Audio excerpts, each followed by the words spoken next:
Ram Ram ji, welcome to legal lens. आज की video में लेकर आया हूँ एक इम्पॉर्टेंट लीगल वैकेंसी।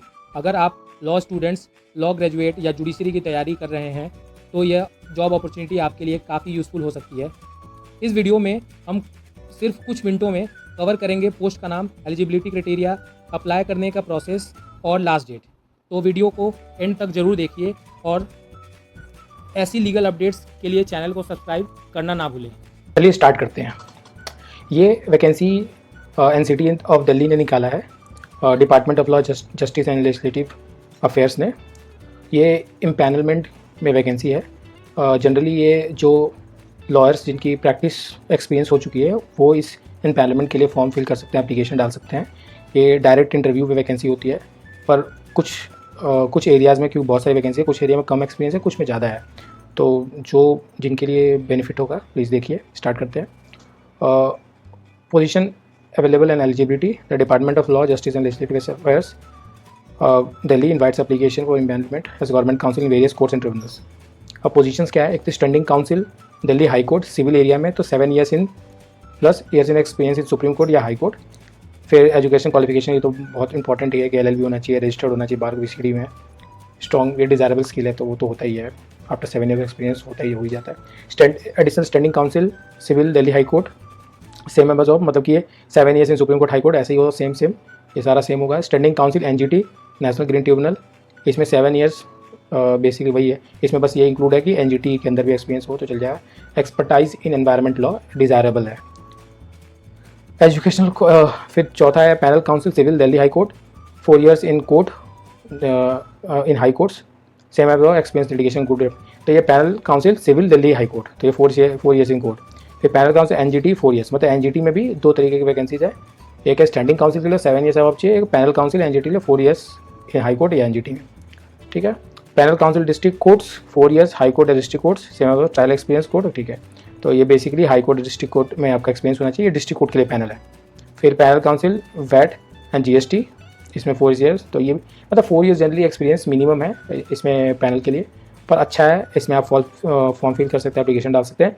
उनके लिए जो लॉयर जिनके पास कम केसेस हैं उनके लिए बहुत अच्छा अपॉर्चुनिटी है। ऐसे भी लोग डालते हैं क्योंकि समवेयर यू आर रिकॉग्नाइज्ड, तो ये इंपॉर्टेंट हो जाता है। एंड दिल्ली में आपको काम करने का मौका, बहुत डिफरेंट केसेस आते हैं हमारे पास, तो बहुत अच्छा अपॉर्चुनिटी है एक्सपीरियंस के लिए भी, और साथ साथ पैसे भी ठीक है। तो यू मस्ट अप्लाई। जिनका 4 साल से ज़्यादा एक्सपीरियंस है वो देखें, उनको अच्छा लगे अप्लाई करें इसमें।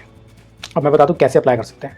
तो फर्स्ट स्टेप है रजिस्ट्रेशन कराना है आपको। इस लिंक पर क्लिक करके फिर न्यू यूज़र, क्योंकि फर्स्ट टाइम आपने फॉर्म फिल किया होगा, एप्लीकेशन फिल करेंगे।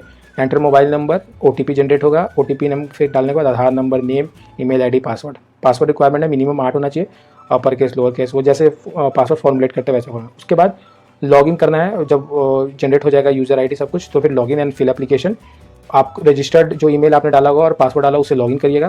फिर fill 3 section of the forms, basic detail जिसमें name, contact, Aadhaar etcetera, personal details, address, category etcetera, qualification plus experience, upload documents, आपके पास जो भी होगा। ये एक्सपीरियंस डॉक्यूमेंट आपको BCD से लेना पड़ेगा, जहाँ से आपने एनरोलमेंट करा रखा वहाँ से एक्सपीरियंस आपको मिल जाएगा। फिर documents to upload, enrollment certificate, latest passport size photo आपको अपलोड कर देना है लॉगिन करके। फिर आप थर्ड स्टेप है सबमिट एंड प्रिंट। सबमिट करने के बाद आपको प्रिंट निकालना है। After submission unique application ID will be generated, save and print the form for future reference, ठीक है। लास्ट डेट है 1 आठ, मतलब कि आपको 10-12 दिन और बचा हुआ है, तो आप फॉर्म फिल कीजिए। Note, no offline hard copy submission, ठीक है। कैंडिडेट हुआ अर्लियर, मतलब कि 26/5/2000, क्योंकि ये ना पहले भी आ रखा था इम्पैनलमेंट के लिए। Candidates who applied earlier 26/5/2025 to 26/6/2025 did not reply. एक बार आपने कर दिया तो फिर मत करो। सिलेक्शन प्रोसेस क्या है? स्क्रूटनी, पहले वो एप्लीकेशन आपने जो देखा है वो चेक करेंगे कि है कि नहीं है। आफ्टर शॉर्ट लिस्टिंग यही तरीका होता है कि पहले वो चेक करते हैं एप्लीकेशन आप एलिजिबल है कि नहीं। आफ्टर शॉर्ट लिस्टिंग आपको इंटरव्यू के लिए कॉल किया जाएगा, कॉल लेटर आएगा। Only candidate will be called for interview. Call letter sent via email, SMS and available on the portal. Final based on performance in interaction importance.